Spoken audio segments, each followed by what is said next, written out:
Hello folks, and welcome to the long-awaited and much-promised Non-League to Legend Hall of Fame nominations video. I envisage this being quite a short video, and we have quite a long shortlist for each of the last 2 years of Football Manager 2016, Football Manager 2017, Non-League to Legend saves.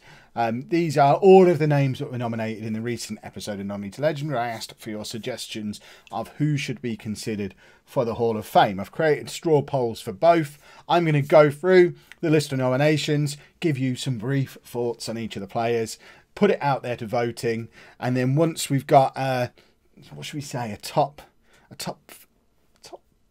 5 for each game, we'll then go through and maybe try and pick out some highlights and put together an official Non-League to Legend Hall of Fame awards ceremony a couple of weeks, maybe a month down the line, where we can include some highlights. If you weren't watching the series back when these players were in it, so in FM16, FM17, all of the playlists are still on the channel. I would urge you to go and check out some of the best of moments of some of these players, and perhaps veterans of the channel from before could suggest down in the comments the finest moments of some of these players for people to go and check out. So if there's a particular moment from a particular player, link to the video down in the comments below. Let people know why they should be voting for each of these players. But let's kick things off with FM16. It's a shorter list because there were fewer people around then, and there were some names that really stood out. So here are the nominations for 2016 Hall of Fame. And what a list of superstars it is. We kick things off with Thierry Ambrose, who, I mean, he was such a hero. I had his tie. We signed him for Ipswich when we were in the Championship, and the combination of him and Keziah Sterling fired us into the Championship. Sterling is also nominated as well, and they scored like 60 goals between them to get us promoted out of the Championship with Ipswich. But Thierry Ambrose stuck around. He was at the club in the Premier League for 3, 4, 5 seasons. What a hero that man was. Kyle Dixon is an interesting one. He was the star of the first season. Well, one of two stars, and they're both on the list. Kyle Dixon and Dale Southwell only played a season each of Non-League to Legend, but they were with Boston in our very first season. And believe it or not, for those of you who have watched the recent content, our first season of Non-League to Legend with Boston United 2 years ago, we went up as champions. Kyle Dixon as player of the season, Dale Southwell as top scorer. I think Dixon actually might have stuck around for a second season as well, but Southwell moved on, wouldn't sign a new contract, he left. But those two were very much part of that very first team. Other members of the all-conquering Ipswich team, the next 3 were all superstars of the generation of that team that made it into the Champions League.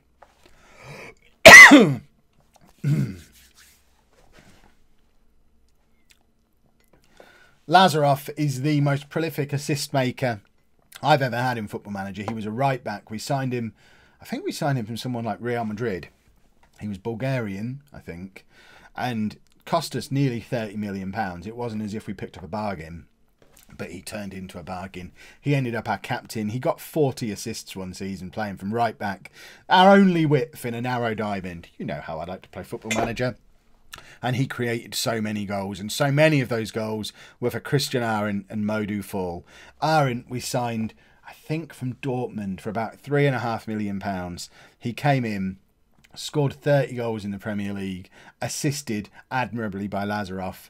We then sold him on for about £35 million to Bayern Munich after a year. He was there for maybe 2 years, and we brought him back for less than 10 million again, and he carried on scoring forevermore.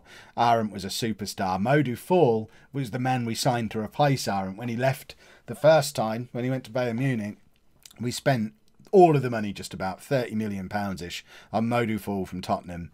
And he was around for about the next 5 or 6 years. He also made it into my England team when I became England manager, and scored just a lot of goals. And the last 2 members of the team were the generation of that Ipswich team before Lazaroff, Arendt and Fall. These are guys who arrived in the Championship, and along with Thierry Ambrose and Keziah Sterling, were very much involved in helping us make it into the Premier League. Christensen was my first signing. Pretty sure I've spelled his name wrong. He was my first signing when I arrived at Ipswich, and was our captain in the promotion season, I think. Aaron Cole signed when we were in the Championship. played on into the Premier League, ended up playing for England. I feel like he went to Newcastle, made over like 50 caps for England, so was in my England team as well, and is notable on the list because he's also nominated an FM17 because we had him at Ipswich again, and we also had him at Deeping Rangers in last year's stream save, so Aaron Cool's been around a bit. The 2017 list is a little bit longer, but just as impressive. What a bunch of heroes this is. And again, it's quite a heavy focus. In fact, there's more of a focus on our Tottenham team. There wasn't any players at Man City on the FM16 list, which was the team we won the Champions League with, apart from Lazaroff, who went to Man City and wasn't very good there. But a lot of these are from our all-conquering, invincible Tottenham team. Ruben Iribarren, Oscar, Liam Wells. What do we need to say about those as a front three? They scored 100 goals a season between them. They were just magnificent. Liam Wells, particularly notable because he came through our youth team and was also a star of our England team and almost won us the World Cup, but all-time record goal scorer for England as well. Just an absolute hero. Iribarren, I've never spent that much money on a player in non-league to legend before or since, I don't think, but he was a prolific goal scorer for both us and Spain. And Oscar, we had him at, did we take him to Atletico Madrid as well, I think? And he was a record signing there as well. Wagner, we also had at Tottenham and Atletico Madrid. Notable because I played him out of position his entire career. He was a Brazilian attacking midfielder who arrived at us scoring almost a goal a game for years in Brazil. And we just played him as a defensive midfielder for the rest of his life, which I then did at Atletico Madrid as well.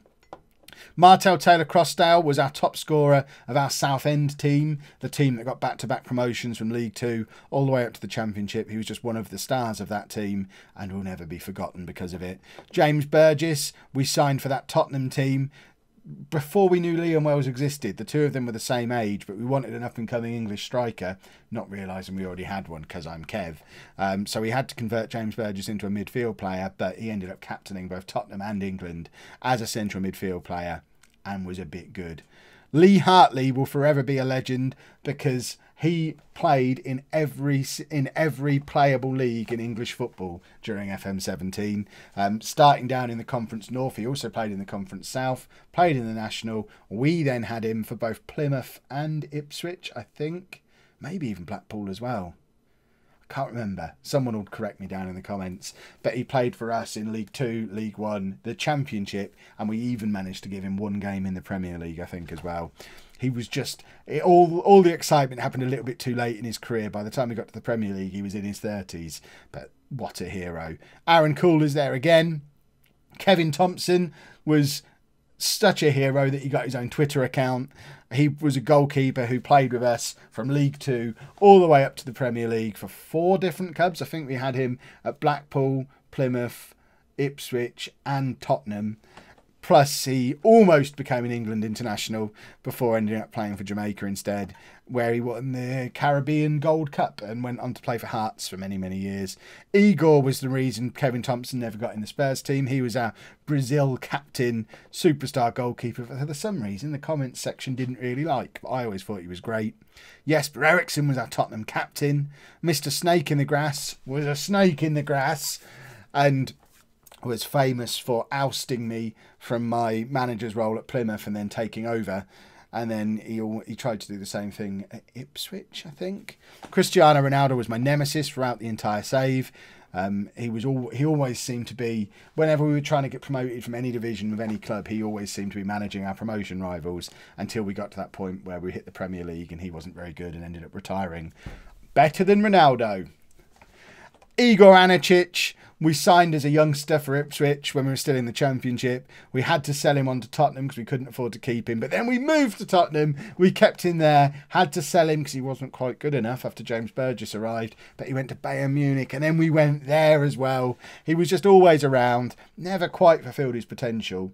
But I was always very excited to be in his presence. And then lastly, Anthony Wordsworth was just a star at Southend, created so many opportunities, and one of 2 real-life players who I'd still like to get to sign my pink Southend shirt.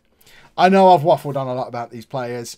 I really hope you head down into the comments, click on the 2 straw polls, vote in these polls, Like I say, in a few weeks' time, I'll go back, check in on the polls, the top fives. I'll go and try and make a little highlight clips on the top fives, just so we can do a proper Hall of Fame induction video and congratulate this bunch of heroes for being such a large part of the channel. Now, I know this video's been a little bit weird. If you have enjoyed it, make sure you leave a nice big thumbs up. Let me know down in the comments if you like this kind of thing. Or actually, Kev, just stick to doing the Let's Plays. This is all a bit weird. Feedback, very much appreciated down there. Subscribe to the channel for daily Football Manager videos. And thank you very much for watching.